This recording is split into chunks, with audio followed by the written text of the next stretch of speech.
Hello ladies and gentlemen, and welcome to the Gonzo Ewok channel with me, Ewok. And me, Gonzo. For this, what is definitely the first time and not a rerun of our new series Of Geordie Space Program. You ran out of steam there. You were meant to just see it through. Yeah, we definitely didn't already start recording the new series and fuck up so badly that we've had to start again. That's definitely not a thing that hasn't. That's just definitely not a thing that happened. hasn't just literally happened. Of course not. We wouldn't do that. As you know, if you're familiar with our channel, we are professionals. We know how to play Kerbal Space Program now. 2 years ago when we started this endeavour, we totally didn't. However, now we are brilliant at Kerbal Space Program and we could teach you a lot. So, I think everybody will be quite pleased to see that we're coming back to Kerbal Space Program. I'm still on paternity leave as of time of recording. Ewok, you've just finished work for today. I've just finished work for today. We've been meaning to record this series since Kerbal Space Program hit 1.1. Which it recently did, 1.1. You can see in the bottom corner. We're running the 64-bit version as well of Kerbal Space Program. Engine upgrade, lots of bits going on with the UI, which we totally haven't seen before because we totally didn't start recording an episode. And it's brand new before this. Yeah, we're not repeating ourselves at all. No. We're starting a new game because we lost our old game due to a combination of Gonzo's hard drive corrupting at exactly the same time as my backup USB memory stick got slightly sat on. You would think we made that up, but it totally didn't. So we've started again. I'm on the game difficulty settings here. We're on normal. Yeah. With the exception of missing crews respawn has been turned off. For existing viewers of the channel, we're operating by the same rules that we always have. If you like the hardcore rules, if you're new to the channel or you're new to Geordie Space Program, you'll notice we've left revert flights on. It's worth pointing out. And quick loading. And quick loading, we do not revert flights because we've screwed something up. We'll leave that on because, of course, even though the game's in 1.0, from time to time there is the odd bug.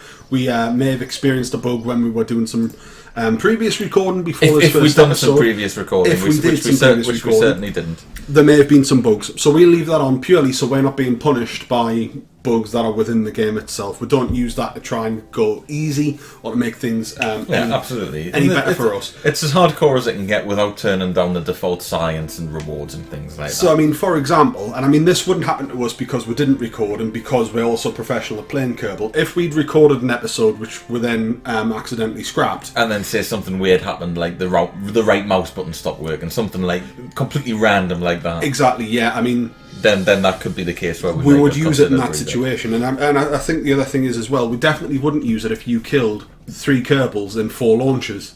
We totally wouldn't use that either. Yeah, even if one of them was Jeb. Yeah, and if one of them was Jeb. And you wouldn't do that because you're a professional and you know what you're doing. Exactly, I know what I'm doing. I wouldn't kill 3 Kerbals in 4 launches. We wouldn't. Yeah, we didn't kill 3 Kerbals in all of the previous series, did we? I don't think we did. We got a couple lost in space. Yeah, but we didn't kill them. Let's get on with the show. Right. We're brand new starting, which means we've got no science, hardly any rocket parts, really, really poor facilities at Kerbal Space Program. Next to no cash. And next to no cash. So what we really need to do is start getting cash and science in, and we want to do that as quickly as possible. So we're going to start with a couple of missions. If we get some science back from Kerbin, that's pretty easy to do. That's going to get us some money. Launch our first vessel, that's pretty easy to do. That's going to get us some money. And of course, as we start off, we'll be breaking speed records, we'll be breaking height records and distant records. So that is some more stuff. We've got some nice bits on the left-hand side of Kerbal Space Command, or as we like to call it around here, the Gonzo Ewok head shed. This is quite handy where, basically, instead of having to click on the buildings, I mean, I know it's not an amazing thing, because if you play the game for any period of time, you know what each building is. But yes, it's just it's nice to have. New user interface. You've got the Kerbalpedia, which gives you detailed information about the game. It's a fantastic piece of kit. So, you know, rocketry, advanced rocketry, I want to know about fairings. There you go. There's some information about fairings with some lovely pictures. The only downside is it does sound as though it's called KSpeedo. KSpedia. Fair enough. Aye. But anyway, glancing slightly over that one, let's build something to go somewhere. Well, let us build. We haven't got much we can build. Now, what I want to almost immediately do is get ourselves an expendable Kerbal. So we don't have to fly using our orange coats, but it costs a bit of money to do that, so we're going to have to do at least the first flight. And it's only right that Jeb does the first flight anyway, isn't it?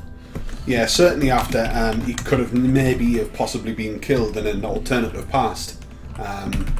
without even realising that that's a thing that had happened. Baby's first spaceship. Okay. Let's get some science on there. We'll do a bit of mystery goo work. Remember your staging as well. That's quite important. That's quite important. Takes us straight back to the first ever episode of I think it's the Geordie first thing Space most people Program. do. It's the first thing Scott Manley did. Is he launched without sorting the staging and set the parachute off at the same time as the rockets. So we started off on the same footing as Scott Manley, and now we are significantly behind him. Yes, he's went from strength to strength, and unfortunately we are still no better or bigger or more successful 2 years later. We're much better. We may not be bigger or more successful, but we're certainly better. It'd be a disservice to us. Better than our past selves, not better than Scott Manley. Oh yeah, better. Many astrophysics-related qualifications, experiences, and achievements. Yeah, I did A-level physics. Didn't he drop out? Didn't he drop out of it? Yeah, I did drop out of A-level physics, but I did it for a while, and I learned everything I need to know about why physics isn't the subject for me. So good.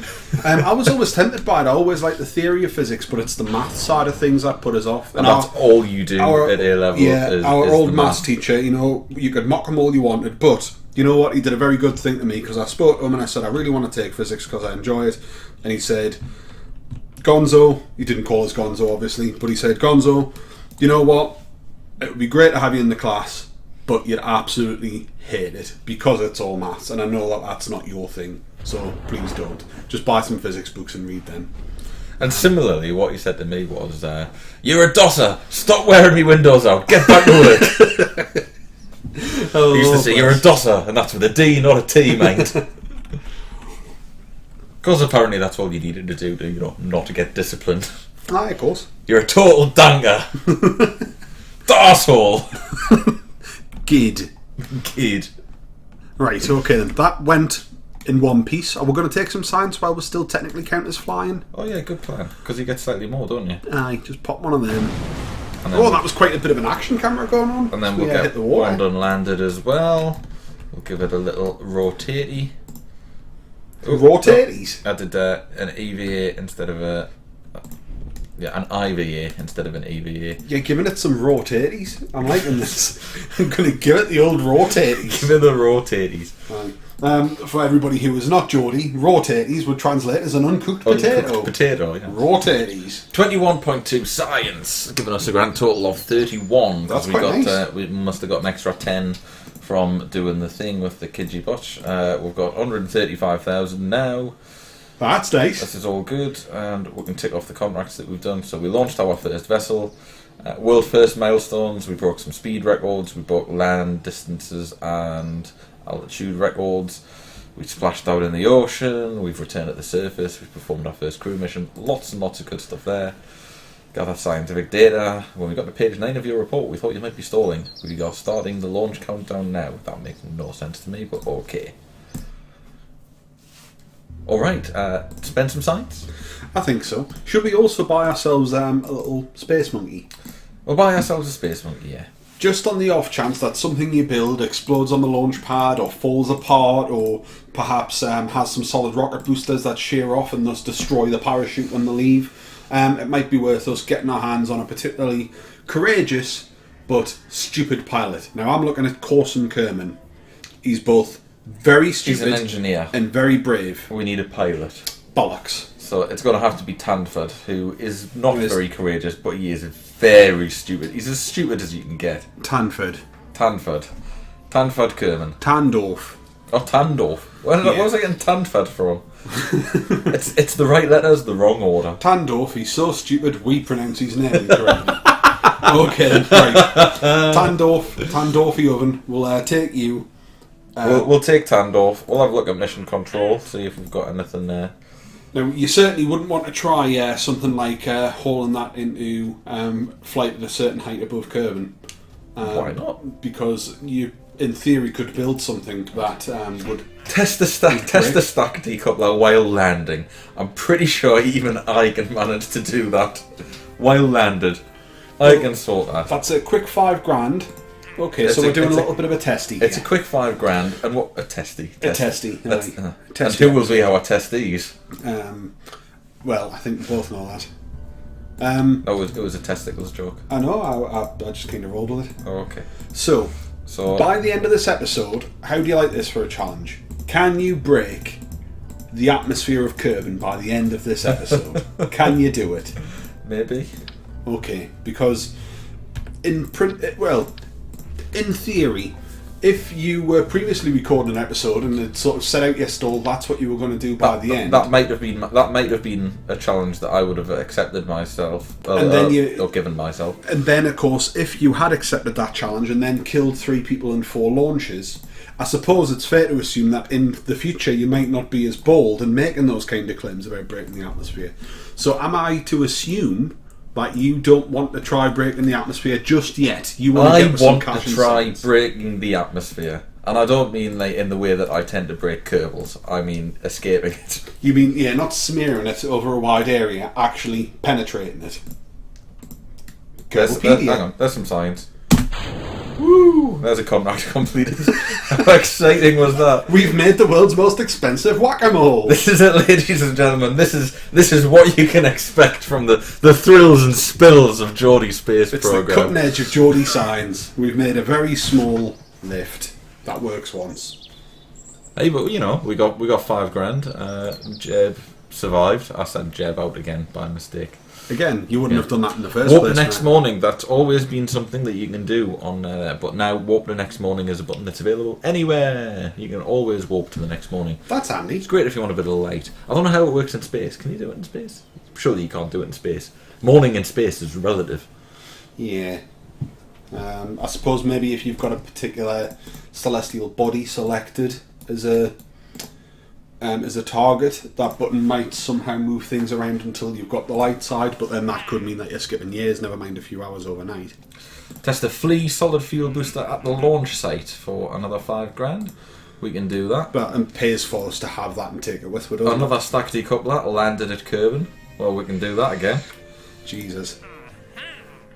Now, we have dropped quite a bit of cash, but is that because we've got the Space Monkey? I wasn't paying attention. Yeah, the Space Monkey costs quite a bit. So, I'm going to... Well, it wanted the Flea, didn't it? Test the Flea. So we'll pop the Flea on. And then a stacked coupler underneath. A stacked coupler on the bottom. There might be a small explosion when it takes off. We've got nothing to worry about. A nice gentle jumping start of the launch, because everybody knows stability doesn't really matter 2 shits when you're trying to launch a rocket. Might as well jump at a rakish angle before you we'll pop Tanfad in the pilot seat. Good, okay. I'm glad. He's going to be Tanfad from now on. Okay. Tanfad Kerman. I still like the idea of calling him Tandorfi. Mainly because I was eating some Indian food last night and I was enjoying it, but it is repeating on us a bit this morning. I had a dopi yesterday. I had a Bengali lamb boona. It was quite nice. Oh, very nice. I do love a lamb curry. I do love a lamb curry. Mine was chicken dopi asa. Double the onions. Cool. Hey! Rockets farted. Cool. And...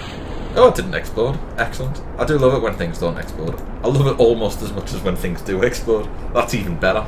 I really like it when things don't explode. Have we got the resolution set funny here? Everything seems quite big. Like in terms of the UI elements? Possibly you can change the UI. You can scale. In fact, no, it's just the new UI. We haven't got the UI set funny, but you can scale the UI back if you want that a bit smaller. I think we should, just because if we're doing close-ups, it's taking up a significant portion of the screen.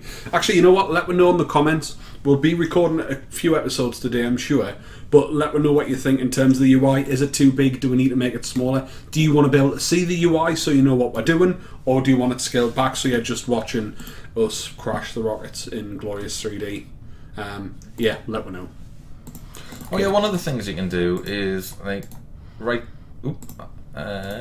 click on something and there you go. You can lock those windows in place. Now that's handy because you did have a little mini game sometimes when rockets were spinning out of control of trying to click on buttons and sort of just chasing bits of the rock around the screen as it was flipping around. But now you can open these bits and lock them in place, move them around. When you highlight the middle, point exactly what it relates to. That is very, very handy. And it's almost like setting up different little control windows for yourself. One problem, I don't know if it's been fixed now, if you nip into the map and come back again, oh no, it's still there. in the early access, because they ran this on a sort of voluntary early access, if you went to the map and came back, you would lose all those windows, but obviously that's been picked up and fixed. Cool. Which is fantastic. I've noticed actually since 1.1 hit, I mean it's been out nearly 2 weeks at this point of recording, it's just the first time I actually got to sit down and do it. They've released about another 9 hotfixes with a bunch of bug fixes on it, but of course when they've transposed across onto the new engine, you're going to get a lot of bugs anyway, a lot of stuff's going to resurface. Oh, you that's bugger. a shame. Never mind. They're not very resilient, those. Ooh, flying. That counts as flying. They're not very resilient, those Science Juniors, so maybe we're going to have to think about putting something else below them. You could always add on.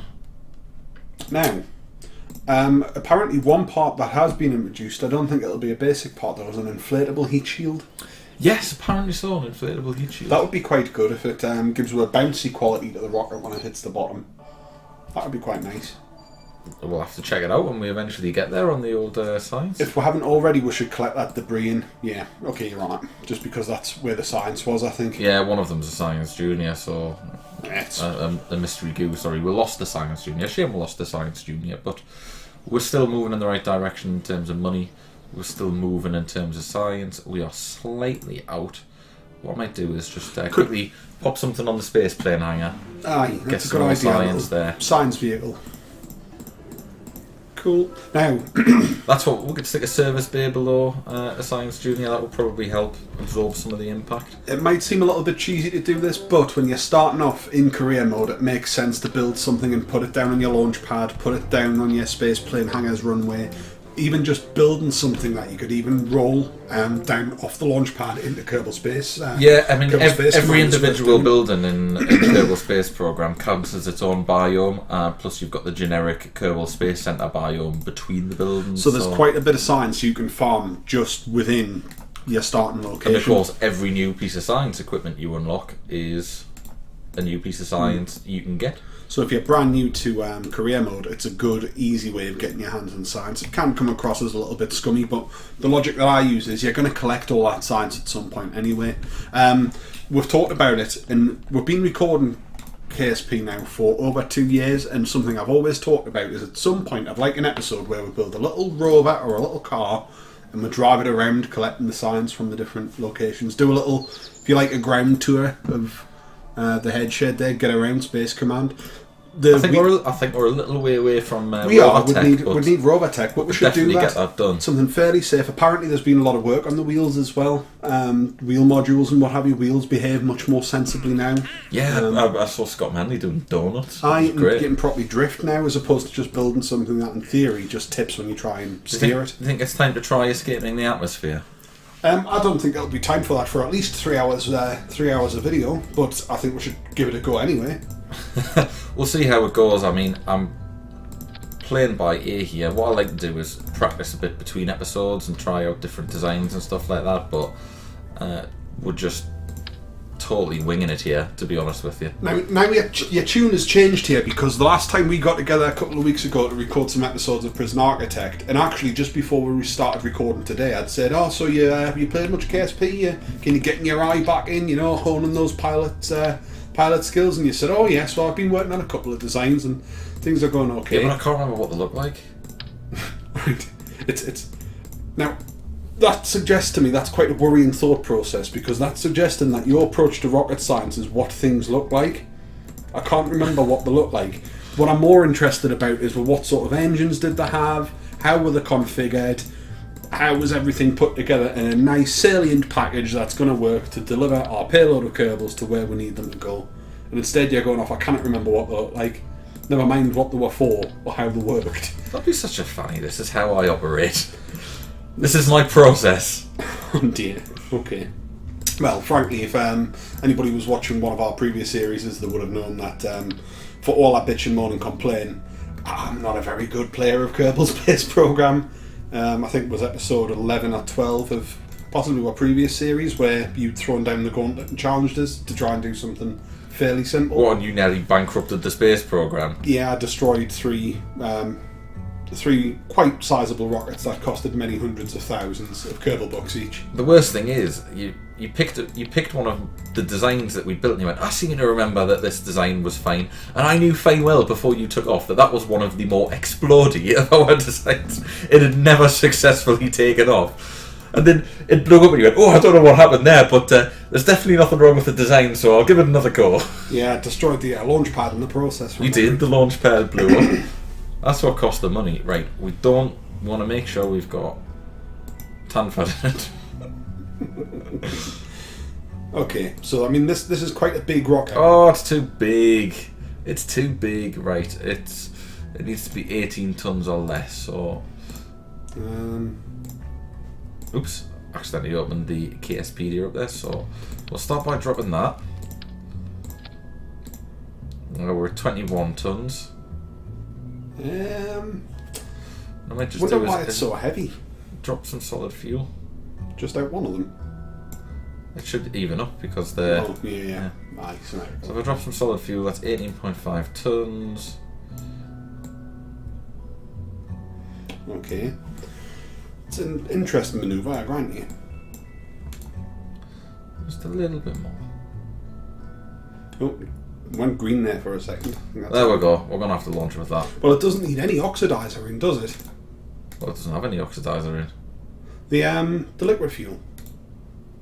Oh, the liquid fuel is going to need oxidizer. Oh, yeah. It doesn't work without oxidizer. Why would they put it in? I was thinking about building a plane for a second. Okay, Tanford's in it. I'll do my usual pre-launch check. Staging.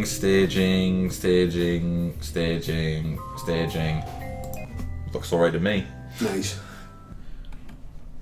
Okay. Up, and away! Don't die, Tanford. Do not die. If you die, I will be very upset with you. Okay.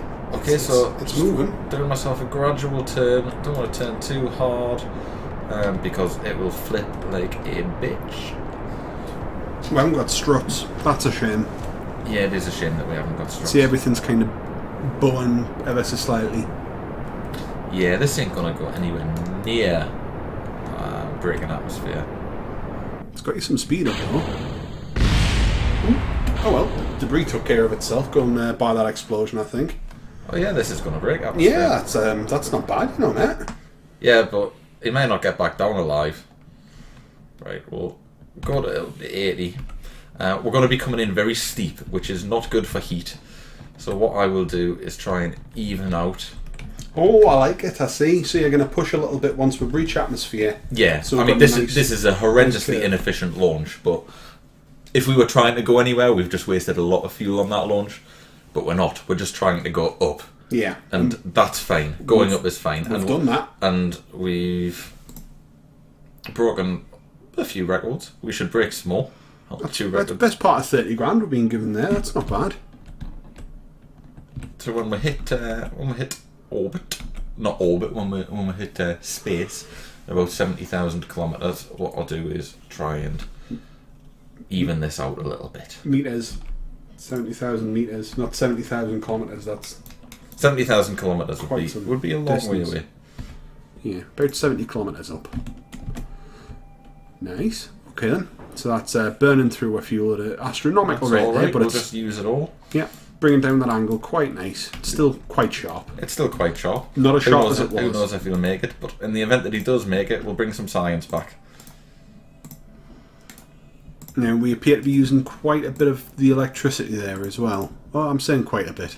Well, there's plenty left. There's loads of it. You could do the old spinny to get rid of the bottom end, spin your rocket around and then launch the stage. So you can like ping that off.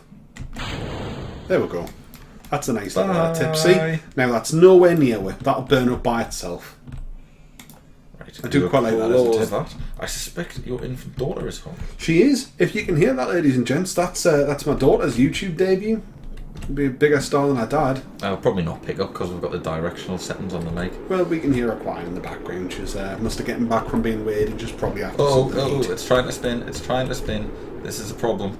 You're holding it? No, that's fine. Look, we're through. We're through, but we're going bloody fast. We are. We're going incredibly way fast. too fast.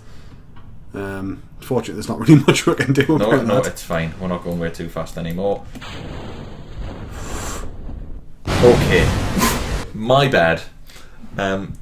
Could have opened the parachute a lot sooner. Should have opened the parachute a lot sooner. You tried to do one of those Navy SEAL style Halo from orbit things, didn't you? Where you come flying down, you open it 10 feet above the pissing ground. What does it matter? We did what we set out to do. We hit orbit. That's a true. successful mission. We never said hit orbit and make it back alive. That was never part of the deal. Yeah, if and this anything- is exactly why we hired Tanford. Yeah, Tanford should have read the small print in his contract. Silly boy. Now, How upset do you think he'll be when he find out or when his family find out his name's been misspelled on the memorial? Here lies Tanford Kerman. here lie the remaining bits of Tanford Kerman, which were fished from the sea with a minnow net. So, We lost all the signs, which is a shame, but we've got 203,000, so we have now. did that more than pay for Tanford? Like, did we get a good bit of cash there that we haven't? No, it didn't pay for Tanford. But if you take all in, then probably did. Probably made a small profit There you in go. the death of Tanford. 35,000 completion reward. So we're moving in the right direction. You know what? I said, throwing down the gauntlet, you were going to try and breach the atmosphere by the end of this episode, and you know what? You've breached the atmosphere. So, even though our body count is now one episode in, about 4 launches, 1 death, that's not fantastic. But we did do what you wanted us to do, what we said we were going to do at the start of the episode. I've hired Sita to replace Tanford. Nice. Okay, then. So Sita is the new test pilot. Welcome aboard. May you live longer than your predecessor. Unfortunately, she's not very stupid. She was the only pilot available, so we didn't have much of a choice. But mission success. Shall we call it a day? I think we should. Hopefully, everybody's quite pleased to see Geordie Space Program coming back online here. Let me know your thoughts. If you have any suggestions about what we should look to do this series, if you're new to the channel, what would you like us to do? Please don't be horrible. Though. Tell me what you'd like to do in the game. If you're, one of our old stalwarts, somebody who's been around for a bit of time, is there anything you'd like to maybe try doing differently in this episode? Any kind of ideas for aims and objectives of what we should look to do? In any event, if you haven't already, like the video, you can subscribe if you want to get nice little notifications. Ping it into your inbox to tell you when we're putting up new videos. You can also find one on Facebook. You can find one on Twitter. All that good stuff. You just need to search for Gonzo Ewok. So thank you very much for watching. If I can get my words out, and goodbye. And it's goodbye from me, but join us next week. 30 minutes, we'll hit orbit. Wow. Thank you very much for watching this episode of Geordie Space Program. If you would like to watch some Prison Architect, you can click to your left. If you'd like to watch one of our podcasts, or listen to it, click on the right. And of course, if you haven't already, we always appreciate it when people subscribe. Thanks again, and bye-bye.